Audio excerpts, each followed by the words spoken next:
Hey yo, I hum through it all, so y'all could be in sync with the God. With your bad frequencies, you know you need to be gone. It's peace to my dogs, I shine bright right through the fog. My word is the law, now go and dump the guts from the God. I fix my flaws with the world in my palm, but one wrong move and I can destroy it all. The rise and the fall.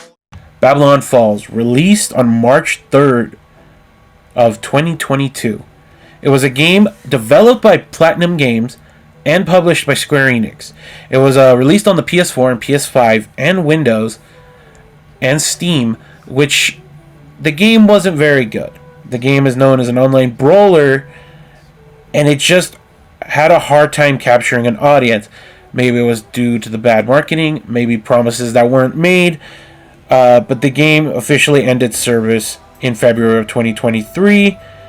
It was a game that had so much potential but didn't know what it was doing or didn't know in the direction it really wanted to go. Babylon Falls just had an issue where it was an online only live service game. I know you know how every game company is trying to compete with live service. That I think that's where they dropped the ball.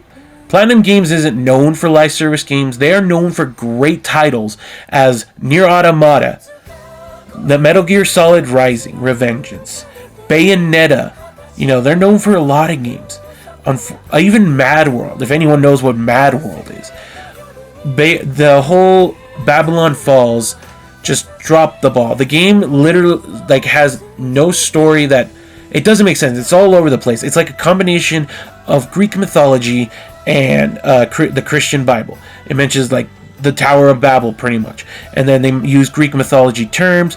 Our character is called the Sentinel, and it wears this thing called the Gideon coffin. That's as much as I could remember. There are some characters I did like within the story, and there are some that didn't like. But there was this one kid called Deacon that I really enjoyed, because he was the only character that actually had character development and was an actual character. When this game released, it was originally $60.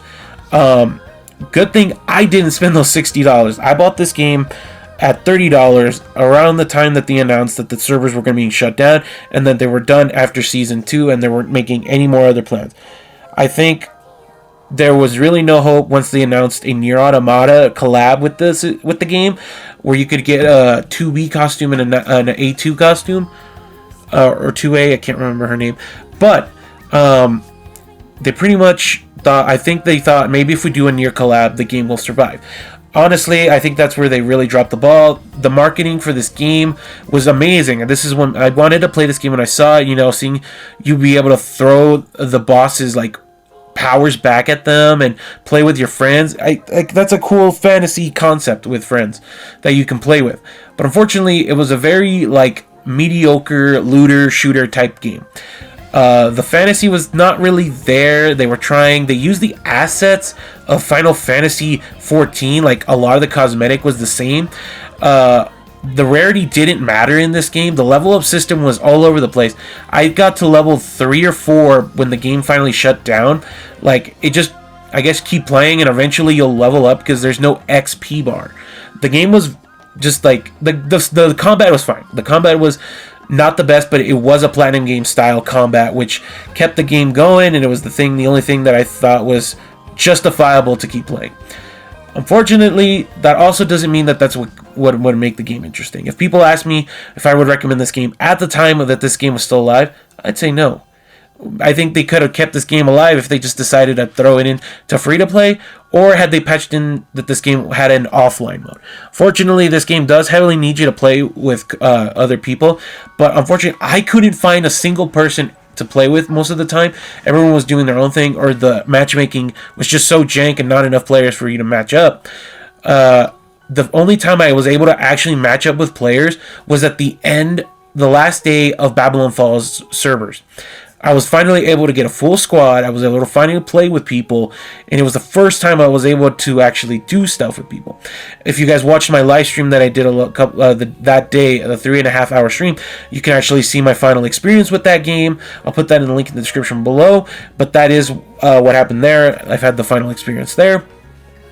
The game it could have been something great. I had high hopes for this game, and I'm rarely not a big like online MMO kind of guy. Like it was a looter brawler, I guess is what the term for this game was.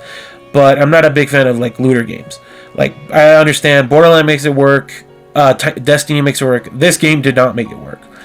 The character designs were super lazy. The graphics were very lazy and bad. It was bad. If you told me this game came out on the PS3, I'd believe you, because this game is very graphically downgraded. It's like a bad game with bad character models with a filter over it, because they were trying to make the game look like a oil painting, and it just did not work. It did not look good. It did not hold up. It just did not work.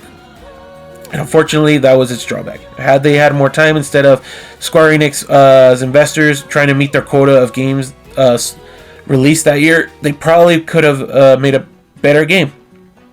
Fortunately, it was a lot of reused assets from other Square Enix titles.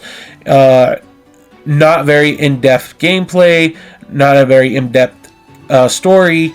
The game was just meh. It was very mid. Maybe less than average, very below average. But the game, it at least tried. It struggled, and it tried to do something. Unfortunately, the minds of Platinum and their team just couldn't really reach that level of greatness that they usually do with their games. Unfortunately, this game just wasn't up to par. I'm very sad. I know I keep saying unfortunately. It really was an unfortunate series of events for this game. It had this, like, Platinum Games, this isn't the first attempt at a live service game. This is actually the second attempt. The first one was, I think it was called Scalebound, or like Dragon Scale or something. It was going to be an Xbox exclusive title. Unfortunately, they gave up in development of that game because they kept delaying it. And then, you know, with American developers, they always have like their investors and their publishers always on them to see what they want from the game. And, you know, they didn't have that creative freedom like they do with Japanese, like they're working with normal Japanese companies. Unfortunately, that's what caused them not to finish that game, and unfortunately drop it. In this game, like they had a little more freedom, but at the same time, they were still on crunch time, and they had to release it. And the game definitely suffered being a live service game. I think if it had an offline mode, I think people could have at least tried it, or at least had a free to play instead of actually charging people $60. On Metacritic and other like gaming reviews, this is the worst reviewed PS5 game of all time, which is saying a lot. It is known right now as the worst PS5 game. Right now, this game is just sitting as a paperweight on my shelf, and it's very sad that I'll never be able to play it, never finish platinuming in the game. I tried to before the servers shut down, but I only had a very limited amount of time to do that. All in all, what else can I say besides the game flopped?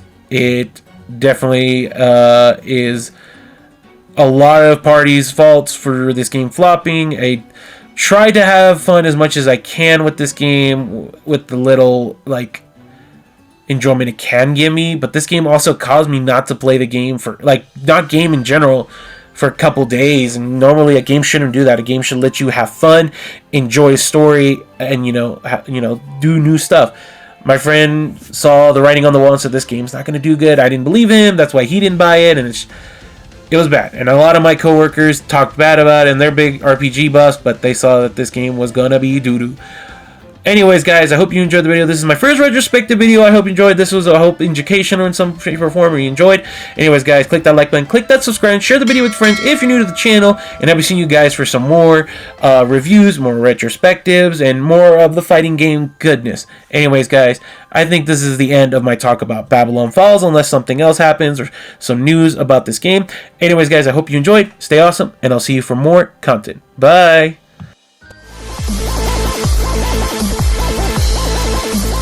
Oh,